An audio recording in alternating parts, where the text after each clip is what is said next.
Hai, minasan konnichiwa. Di video kali ini kita akan belajar mengenai biologi. Di tema 4 ketiga akan lanjut membahas mengenai fertilisasi dan pembelahan telur. Kita mulai dari slide seperti yang ada di video sebelumnya mengenai oogenesis dan spermatogenesis. Jadi kita bisa lihat proses pembentukan sel telur dan sel sperma. Dari satu sel oosit primer, kamu bisa membentuk satu sel telur dan 3 sel polar seperti ini. Sel polar ini tidak bisa kita pakai. Kenapa dia bisa berbeda? Karena semua nutrisi dari satu sel ini akan difokuskan ke dalam satu sel telur.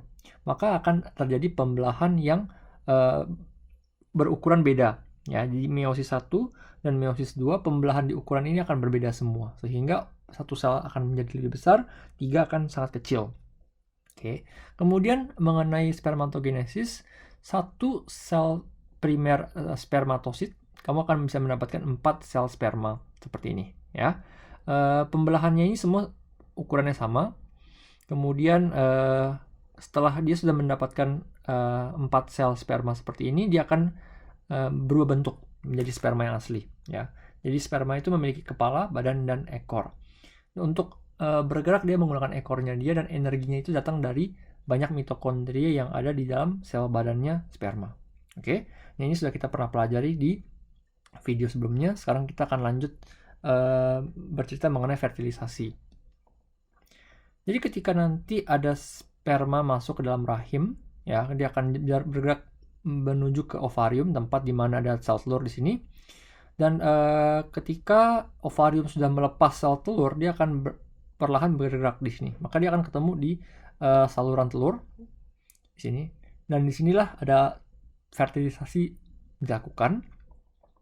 Kamu bisa melihat prosesnya di sini. Secondary oosit secondary itu akan bertemu dengan banyak sekali sperma, dan salah satu sperma dia akan masuk ke dalam dinding, bukan dinding sel, ke dalam sel telur, dan bertemu dengan nukleus satu sama lain.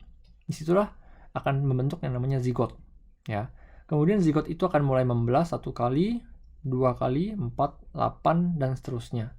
Semakin banyak lama-lama sel itu akan memiliki namanya, yang satu morula, kemudian lagi blastokista, dan seterusnya, ya. Jadi kamu bisa lihat lebih jelasnya di sini. Pertama, kamu punya ovarium. Ovarium itu dia melepas sel telur, pembuahan atau fertilisasinya ada di sini. Zigot terbentuk, akan membentuk 2, 4, 8, morula, blastois, dan seterusnya. Dan setelah menjadi embrio, dia akan menempel di rahim ibu, dan dia akan mulai berkembang seperti ini. Oke. Nah, di pelajaran di Jepang, kita juga nanti akan membahas banyak sekali jenis telur, ya. Jadi tidak hanya telur manusia, zigot manusia, tetapi juga mengenai sel hewan. Kita bisa menggolongkan jenis sel telur itu berdasarkan pertama, jadi lokasi dari kuning telurnya, ya. Jadi seandainya sel manusia, ya, sel zigot manusia, atau misalnya bulu babi, itu memiliki sel yang seperti nomor 1 yang di atas ini, ya. Jadi sel kita itu lokasi kuning telurnya itu rata seperti semua bagian, ya. Berbeda dengan yang pertama. Yang kedua di sini, kamu bisa lihat di mana kuning telurnya itu akan terpojok di bagian salah satu sisinya.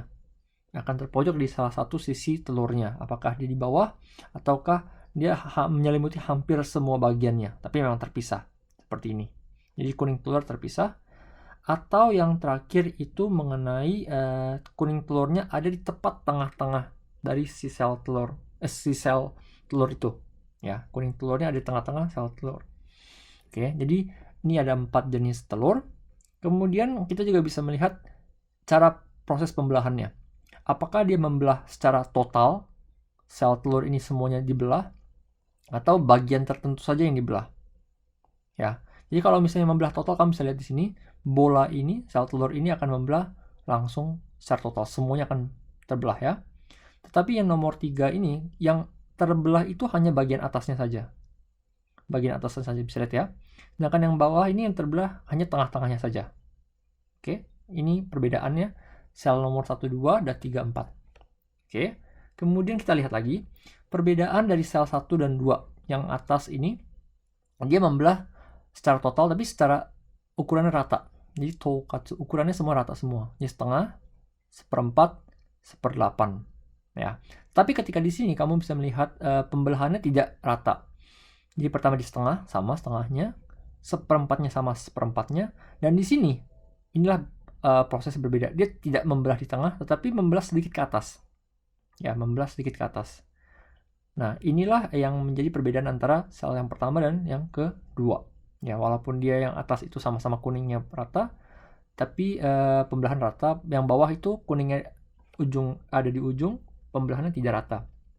Nah, setelah itu ketika dia membentuk blastokista, yang atas itu akan menjadi bolong seperti ini. Sedangkan yang nomor 2 ini sel kuningnya akan ada di seperti ini. Ya, akan mengumpul di satu dan lubangnya akan hanya di tengah. Seperti ini. Oke. Untuk sel nomor 3, nomor 4 sebenarnya tidak begitu penting. Jadi di pelajaran Jepang ini kita akan lebih banyak membahas mengenai sel nomor 1 dan sel nomor 2. Oke. Tadi saya jelaskan sel nomor 1 itu sel seperti manusia. Jenisnya adalah sel manusia, ada sel bulu babi, atau misalnya sel bintang laut. Nah, yang kedua ini adalah contohnya paling sering digunakan adalah sel katak. Ya, jadi dari kecebong, ya, pembentukan kecebong itu mengikuti sel nomor 2 di sini. Ya, ada juga cacing pita, ada juga cacing yang bulat yang biasa, cicak dan sebagainya juga sama. Sel nomor 3 ini itu contohnya adalah ayam, ya, ayam atau misalnya ikan atau misalnya reptil. Dan yang terakhir yang sel nomor 4 ini biasanya adalah serangga. Ya, serangga atau binatang-binatang yang memiliki kulit yang keras. Jadi kamu juga nanti bisa pelajari itu setelah kamu datang ke Jepang. Lihat bukunya seperti ini. Oke. Nah, di video selanjutnya saya akan lebih dalam membahas mengenai pembelahan sel bulu babi dan juga sel katak. Ya, kenapa kita tidak membahas mengenai sel manusia dulu? Karena ini sel bulu babi dan sel katak sangat menjelaskan bagaimana caranya sel manusia itu bisa dibelah sampai yang sudah kita ketahui. Oke, jadi saya akan ketemu kalian di video berikutnya. Terus semangat belajar. Benkyo, gambatte kudasai. Sayonara.